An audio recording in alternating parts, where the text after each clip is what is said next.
Student good morning. जैसा कि आपने देखा अभी प्रोफेज फर्स्ट की बात कर रहे थे next item out of India के लिए। फर्स्ट देखिए प्रोफेज फर्स्ट, ये लॉन्गेस्ट फेज होता है। इसमें हमने एक कोड बताया था LJPD2 में, ये आपको हमने इसके पहले भी बताया था LJPD2। अब देखिए ये D2 क्या है, L से लैप्टोटीनी, Z से जाइगोटीनी, P से पेकिटीनी और D से डिप्लोटीनी और एक डी से क्या है डाइकाइनेसिस। तो टोटल आपने ये देखा कि 2 जो है डी की बात कर रहे थे। अब इसमें देखिए नाम जो बता रहे थे, ये लेप्टोटीनी होता है जिसको लेप्टोनीमा बोलते हैं।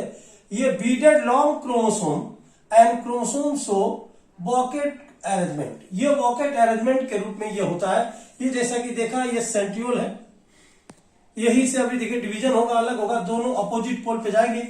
ये क्रोमोसोम होता है, ये बॉकेट इसको बोलते हैं। और ये बताया ये सेल मेम्ब्रेन है और ये क्या है न्यूक्लियस है। तो ये आपने देखा इसमें मेन बॉकेट कंडेंसेशन की बात कर रहे थे, chromosome compaction, zygotene chromosome shorter and thicker and bivalent और टेट्राड कंडीशन होता है, 4 होता है। इसमें सिनेप्सिस कंडीशन होता है, पेयरिंग में क्रोमोसोम होते हैं, बाइवैलेंट फ्रॉम सिनेप्टिकल क्या है कॉम्प्लेक्स। ये जाइगोटीनी की बात कर रहे थे। जैसा कि आप देख रहे हैं ये एस्टर है, यही आगे चल के स्पिंडल फाइबर बनाएगा। और ये स्ट्रक्चर आप देखिए जैसा कि न्यूक्लियस है, बाकी तो क्रोमोसोम का आपने देखा पेयरिंग में होता है, ये हमेशा पेयर में ये क्रोमोसोम होते हैं। इस तरह से पेयरिंग ऑफ क्रोमोसोम 2 एक साथ है, 2 एक साथ होते हैं। ये बता रहे पैकिटीनी जो होता है ये पूरे का लॉन्गेस्ट है, इसमें क्रॉसिंग ओवर होता है। क्या होता है क्रॉसिंग ओवर। ये longest stage crossing over means recombination, या इसमें एंजाइम यूज होता है रिकॉम्बिनेज एंजाइम, क्योंकि इसमें crossing over means the exchange of genetic material from the non sister of homologous chromosome. जैसे कि आप देखें इसमें रिकॉम्बिनेशन नोड्यूल्स होता है, इन means involve mutual exchange of non sister chromatids of homologous chromosome, that is called आपने देखा क्रॉसिंग ओवर। और ये क्रॉसिंग ओवर देखिए जहां दोनों जब मिलते हैं तो इसको हम क्या बोलते हैं क्रॉसिंग ओवर, यानी क्रोमोसोम, यानी कि देखिए जहां पे ये दोनों क्रोमोसोम इस तरह से आके जहां मिलते हैं इसमें कैजमेटा होता है, यहीं पे क्या होता है क्रॉसिंग ओवर होता है। आप बता रहे थे ये भी इंपॉर्टेंट है, कई बार आगे 10 करोड़ बार कंपटीशन में आ चुका है। जैसे कि आप देख रहे हैं आप डिप्लोटीनी है, इसमें कैजमेटा अकर्स, यानी कि कैजमेटा क्या करता है, ये देखिए इस तरह से क्रोमोसोम जब होते हैं एक दूसरे से आके जब मिलते हैं तो यहां पे क्रॉस नुमा होता है, इस पॉइंट को क्या बोलते हैं कैजमा। और इस तरह से ये एक्स शेप होता है, तो हमने बताया कि ये एक्स शेप होता है, क्रॉसिंग ओवर है। ये आप देख रहे हैं यहीं पे जो है ये आप देखें जहां पे मिलते हैं क्रॉसिंग ओवर या कैजमेटा एक्स शेप होता है। तो ये आपने देखा एक्स शेप क्रॉस होता है। ये केजमेटा, केजमेटा इज सीक्वेंस ऑफ, एक केजमा जो बनता है दोनों जहां पे क्रोमोसोम आके मिलते हैं उस जंक्शन को बोलते हैं। जहां पे दोनों जब अलग होते हैं तो जीन का क्या होता है एक्सचेंज होता है। और ये सिंबल इंडिकेट करता है, यहां से ये इंडिकेट कर रहा है कि यहीं से क्रॉसिंग ओवर होना है। अब देखा तो डिप्लोटीनी में केजमेटा होता है और डाइकाइनेसिस में टर्मिनाइजेशन अकर्स, यानी स्पिंडल फाइबर लास्ट में देखिए स्पिंडल फाइबर आ जाते हैं। जैसा कि आप देख रहे हैं यहाँ पर एस्टर रेथा आते आते यहाँ पे बन जाता है। तो इस तरह से आपने देखा टोटल ये प्रोफेज का है, जो इससे कई बार नीट में आ चुके हैं और हमेशा आते रहेंगे। तो ये टोटल इसके जो आपने देखा 5 सब स्टेजेस है, ये 5 जो है इसके सब स्टेजेस आपको हम पहले बता चुके हैं। अब बताइए इसमें अब तो क्लियर हो गया कि लेप्टोटीनी में बॉकेट, ये जाइगोटीनी में बाइवैलेंट सिनेप्सिस सिनेप्टिकल कॉम्प्लेक्स, पैकिटीनी में crossing over recombination recombinase enzyme recombination nodule, और डिप्लोटीनी में कैजमेटा का फॉर्मेशन, और डाइकाइनेसिस में टर्मिनाइजेशन होता है। और इस तरह से आपने देखा, इसके फिगर भी आपके सामने। कोई शक? तो हम बात कर रहे थे अब इसके बाद ये प्रोफेज के बाद जो आता है सेकेंड फेज, जिसमें देखिए ये प्रोफेज था, ये आता है सेकेंड फेज जिसका नाम क्या होता है मेटाफेज फर्स्ट। अब देखिए यहां पे आता है मेटाफेज फर्स्ट। अब मेटाफेज में क्या है कि क्रोमोसोम जो है ये कहां पे होते हैं इक्वेटोरियल प्लेट पे होते हैं। तो ये क्रोमोसोम देखिए, अब मेटाफेज की बात कर, अब देखिए मेटाफेज फर्स्ट है, इसमें क्रोमोसोम बीच में आके लगते हैं, यानी कि एकदम सेंटर पे, इक्वेटर पे आके लगते हैं। ये इसकी बात कर रहे थे। अब ये देखिए क्रोमोसोम की बात कर रहे थे, यहां पे दोनों पोल होते हैं और ये जो है स्पेंडल फाइबर होता है।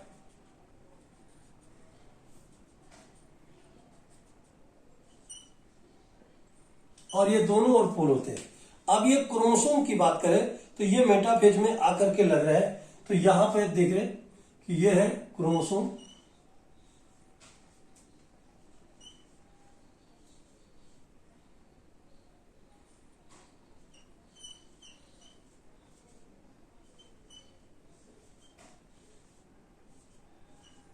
देखिए क्रोमोसोम एकदम बीच में आके लगते हैं, जिसको हम इक्वेटोरियल प्लेट बोलते हैं। ये क्रोमोसोम जो इक्वेटर पे, ये इक्वेटर पे आके लगते हैं। तो ये बताइए इसमें क्रोमोसोम अरेंज इन कौन सा, इक्वेटोरियल प्लेट की बात कर रहे थे कि इसमें जो मेटाफेज होता है इसमें क्या होता है कि bivalent chromosome in the equatorial plate occurs in this stage. Bivalent chromosome are arranged in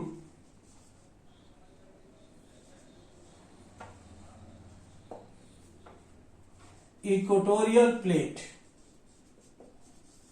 कौन सा प्लेट, ये इक्वेटोरियल प्लेट पे लगते हैं, बीच पे इक्वेटर पे आके लग जाते हैं। तो देखा आपने, दोनों की बात करें, दोनों इक्वेटोरियल प्लेट में क्या करते हैं, आके लग जाते हैं। इसके अलावा क्या होता है, microtubules of spindle apparatus from opposite. तो इसमें बताए थे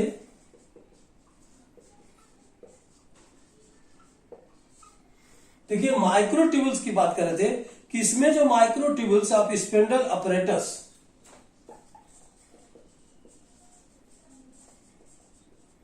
स्पिंडल अपरेटस फ्रॉम, ये भी देखा, ये कहां पे आ गया भाई, ये from opposite pole and attach to the pair of homologous, opposite pole and attached to the pair of homologous chromosome। Pair of क्या है, होमोलोगस क्रोमोसोम। तो ये बता रहे थे कि ये क्रोमोसोम की बात कही, इसके पेयर में आके लग जाते। तो ये आपने देखा कि अभी बता रहे थे मेटाफेज फर्स्ट की बात करें। अब आ गया इसमें एनाफेज फर्स्ट।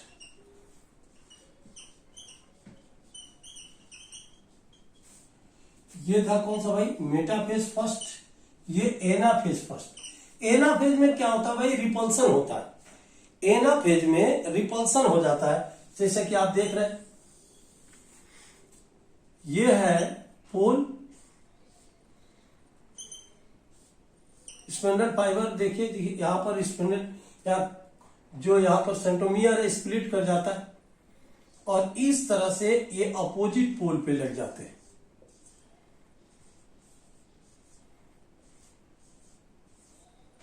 तो देखा आपने, दोनों में बीच में क्या होता है, रिपल्सन होता है। कौन सा होता है भाई, रिपल्सन। तो दोनों के बीच में जब यहां स्प्लिट करेगा तो एक दूसरे से क्या होगा, अपोजिट डायरेक्शन में ये आकर के लग जाएगा, इसको हम क्या बोलते हैं, रिपल्सन। तो ये रिपल्सन की बात करें, यहां पर एनाफेज की बात कर रहे थे, यानी कि इसमें separation of homologous chromosome occurs with separation of homologous chromosome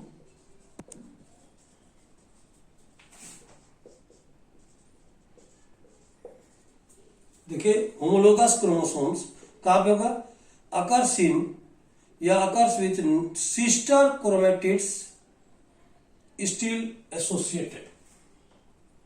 sister chromatids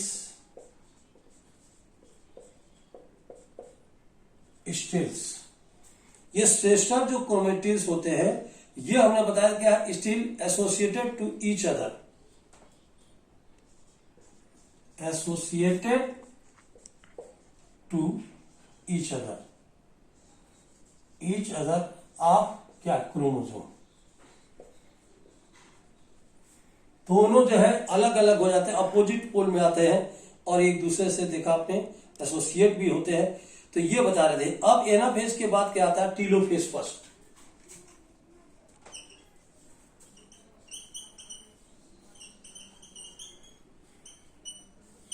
अब टीलोफेज में क्या होता है? ये टर्मिनाइजेशन होता है, यानी दोनों अलग अलग हो जाते हैं। जैसे कि देखा, ये एक साथ मिल जाता है, इसमें दो दो है तो एक साथ ये भी मिल जाता है। जैसे मान लीजिए ये क्रोमोसोम एक दिखा है, ये इस तरह से जो दो दो आकर के ये दो दो है, ये एक साथ साथ है। तो ये आपने देखा जो नाम बता रहे थे, ये दो दो आकर के जो है मिल जाते हैं। तो ये आप देखिए यहां पे दोनों ये कंडेंस हो गए टीलोफेज में, और नीचे वाला भी कंडेंस हो गए, और ये दोनों कंडेंस होकर के क्या बनाते हैं भाई?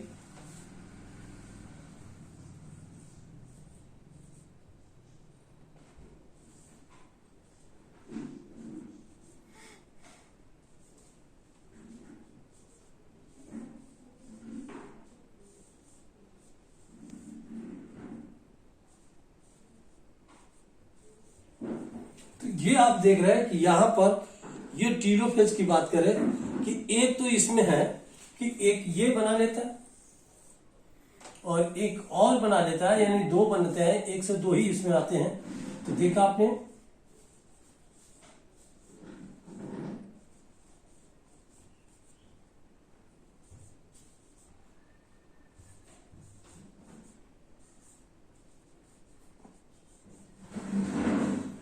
देखिए टीलोफेज स्टेज की बात कर रहे थे, तो ये टीलोफेज स्टेज में दो आ जाते हैं।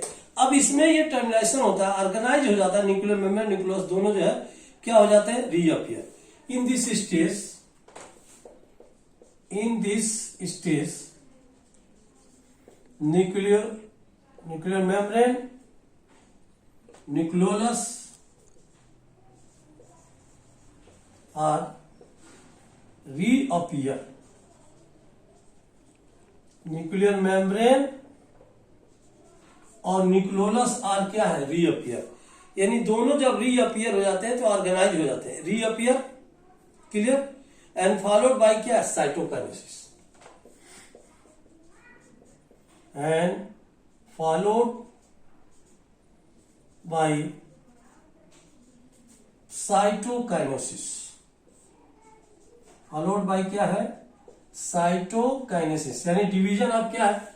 ये साइटोप्लाज्म है, यहां पे डिवीजन भी हो जाता है, cytoplasm. And this term as dyad of cell, इसको बोल सकते हैं, एंड दिस टर्म एज, इसको क्या बोलते हैं? Dyad of cells. यानी एक से देखिए दो बनाए, इसको डायड ऑफ सेल्स बोलते हैं। इन मेनी केस क्रोमोसोम में अपीयर्स, बहुत देखा आपने, डिफरेंट, यानी अलग अलग भी हो जाते हैं इंटरफेज में। और इसके बाद ही जो है आपने देखा कि ये जो स्टेज आता है टीलोफेज फर्स्ट के बाद, ये इसके बाद आता है कौन सा? Myiasis second. अब देखिए अब देखिए प्रोफेज यानी मियासिस फर्स्ट खत्म, क्या क्या हुआ आपके सामने ये देख रहे हैं। अब ये इसके बाद आता है कौन सा? Myiasis second. तो अब इसके बाद देखेंगे मियासिस सेकेंड। ओके, देखा आपने, myiasis second initiated ultimately after कौन सा? साइटोकाइनेसिस। इस डिवीजन को हम क्या बोल सकते हैं भाई? इसको टर्म इक्वेशनल डिवीजन कहते हैं, क्योंकि क्रोमोसोम जो नंबर है ये रिमेन क्या है? Same. And it is also term as, क्या बोल सकते हैं? It is also term as equational division. Also term as equational. जब इक्वेशनल डिवीजन होता है तो इसमें का क्रोमोसोम नंबर क्या होता है? लगभग जो है सेम होता है, यानी टर्म एज क्या? Equational division. एंड अब ये बताया था, as the chromosome number remain the same, and the chromosome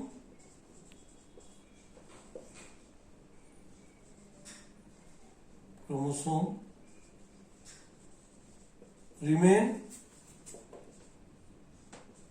same. Chromosome number क्या होता है? इसमें सेम होता है। तो ये नाम बता रहे थे इसके लिए, और ये भी बताया इट इज रिजर्वमेंट with a normal mitosis. It is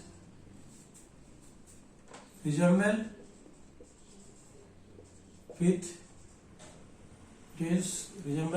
a normal mitosis. एकदम ये माइटोसिस की तरह होता है, जैसे कि उसमें भी देखा, कोई खास इसमें डिफर भी नहीं। अब देखिए यहां पर जो नाम होता है, अब आ जाए, अब यहां पे शुरू होता है तो कौन कौन से स्टेज आते हैं, जैसे मियोसिस सेकंड, तो इसमें आता है फर्स्ट। फर्स्ट में आएगा कौन सा, ये प्रोफेज सेकंड, ये आएगा देखा अभी मेटाफेज सेकंड, फिर कौन सा आएगा anaphase second,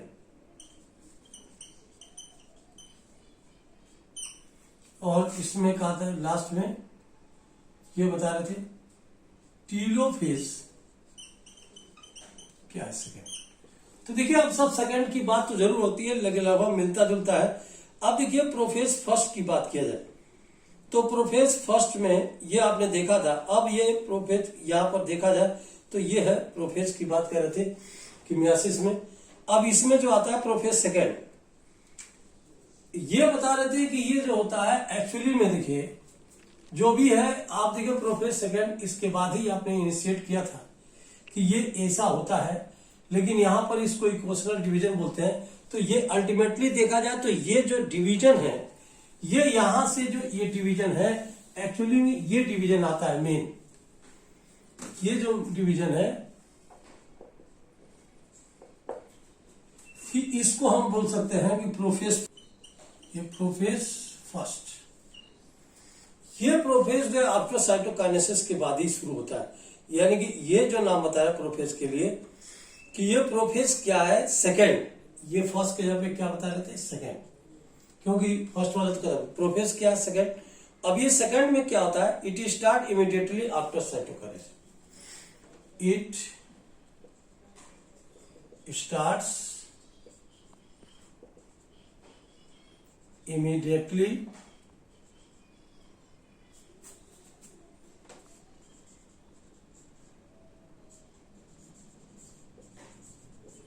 after cytokinesis. Immediately after क्या है भाई, साइटोकाइनेसिस की बात करें, इसके बाद ही जो है ये स्टार्ट होता है। क्लियर, ये स्टार्ट होता है।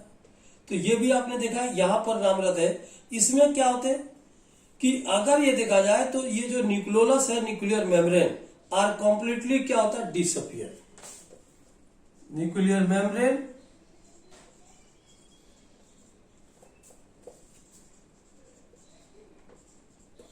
and nucleolus are completely disappear, completely क्या है disappear। इसमें स्टार्टिंग में डिसअपियर होते हैं, बाद में जाकर के क्या होते हैं, ये जो है फिर से रिगेन हो जाते हैं। यानी कंप्लीटली क्या होता है disappear at the end of क्या prophase second, because of condensation of chromosome again become कौन सा कॉम्पैक्ट, बिकॉज ऑफ कंडेंसेशन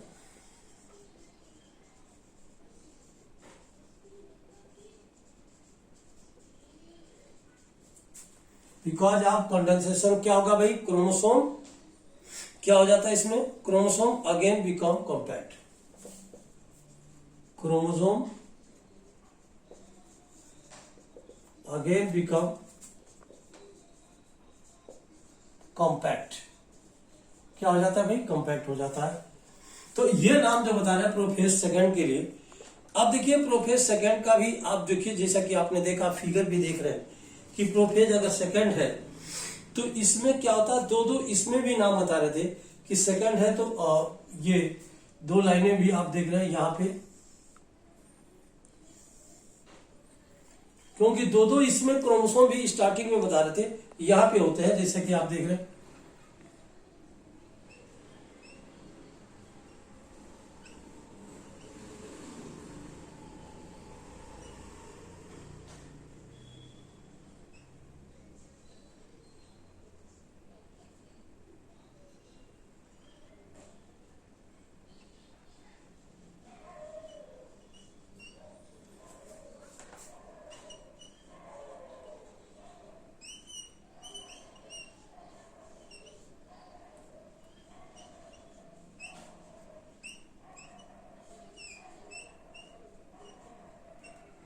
तो ये इस तरह से आपने देखा, ये क्रोमोसोम प्रोफेज का है।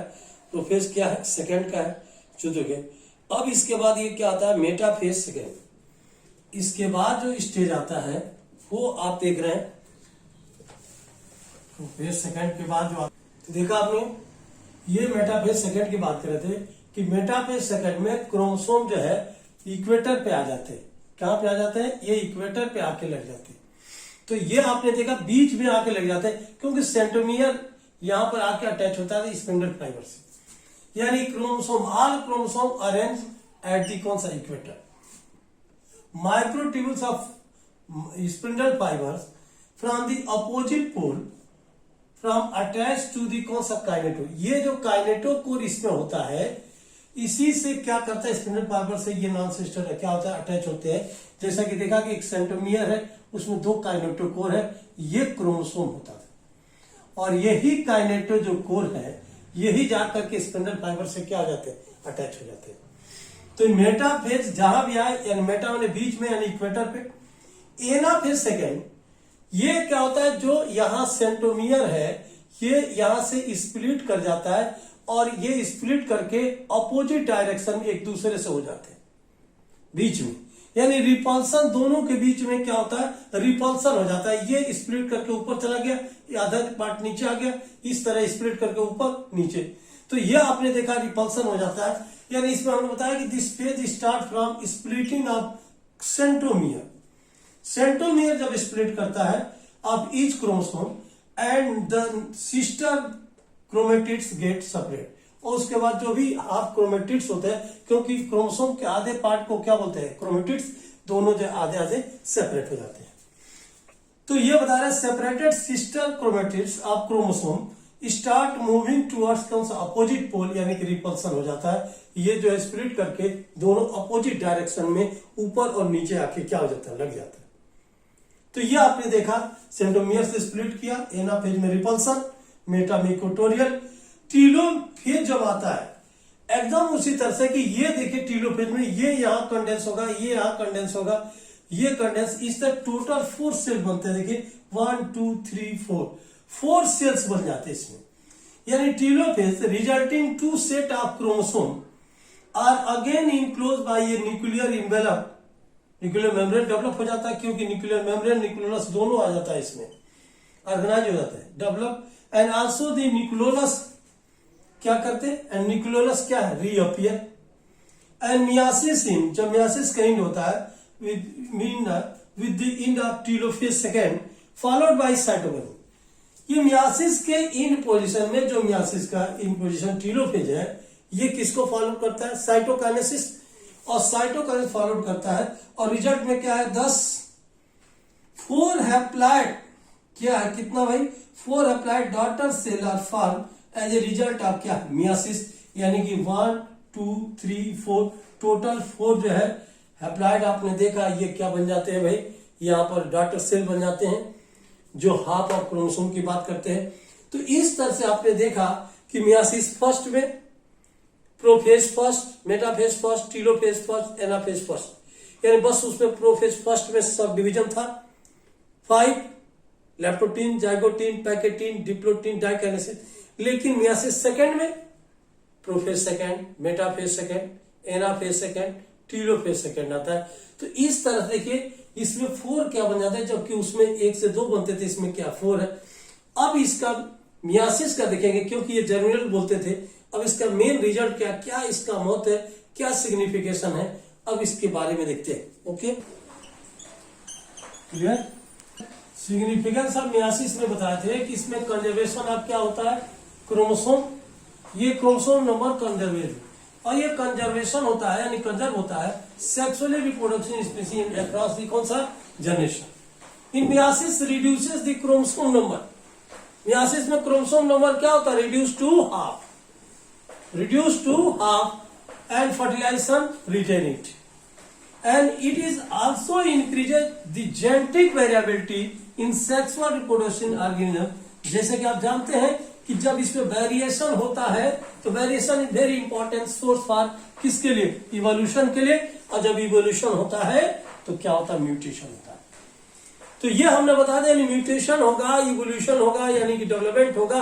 तो इस तरह से मियासिस में 1 to 4 सेल डॉटर सेल बनते हैं, जबकि माइटोसिस में 1 to 2 बनते हैं। जबकि माइटोसिस में जो माइटोसिस होता था उसको आपने देखा सोमैटिक डिवीजन, और वो भी आपने देखा था कि एक्चुअली में जो माइटोसिस है वो सोमैटिक में होता था 1 से 2 बनते हैं, और इसमें मियासिस जर्मिनल से रिप्रोडक्टिव सेल में होता है 1 से 4 बनते हैं। तो इस तरह से आपने देखा, दोनों के लिए काफी इंपॉर्टेंट चीजें। बाकी इसके ऑब्जेक्टिव आप देखते रहेंगे next item word of India के लिए, लेकिन हम चाहेंगे कि आज की सेवा हम लोग यही समाप्त करते हैं, क्योंकि सेल डिवीजन सेल साइकिल ये कंप्लीट हो चुका आज। और इसके बाद हम लोग नेक्स्ट जो लेक्चर है उसमें हम लोग मिलेंगे, और उस लेक्चर के साथ एक बार बोलेंगे कौन सा भाई, जय हिंद जय एमबीबीएस। फिर मिलते हैं कमर्शियल ब्रेक के बाद। ओके।